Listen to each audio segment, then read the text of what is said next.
मैं हीना अगनानी आप सबका सादर नमस्कार करती हूँ।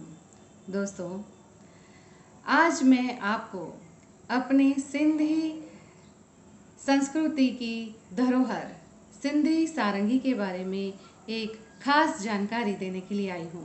जी दोस्तों, जैसे देश विदेश में सिंधी कल्चरल दिवस धामधूम से मनाया जाता है, वैसे ही सिंधी सारंगी डे इस साल से 27 जून को देश विदेश के सिंधी भाई बहन मिलकर धामधूम से मनाएंगे। हाँ दोस्तों, ये सिंधी सारंगी हमारा लुप्त होता हुआ एक वाद्य यंत्र है, जिसको हमारे युवान राजेश परसरामानी ने अपनी कोशिशों से वापस परंपरा में जिंदा किया है।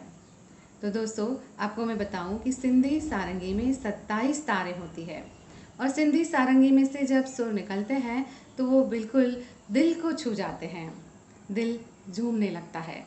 वैसे सारंगी एकमात्र ऐसा यंत्र है जिसे दिल के करीब रख कर बजाया जाता है। तो आओ हम सब मिलकर 27 जून को सिंधी सारंगी दिवस मनाएं। हम सारंगी तो नहीं बजा सकते, पर हम उस दिन पे सिंधी म्यूज़िक और सिंधी सारंगी और सिंधी धुन सुन सकते हैं। तो आइए सब मिलकर सिंधी सारंगी दिवस 27 जून को मनाते हैं। जय झूलेलाल।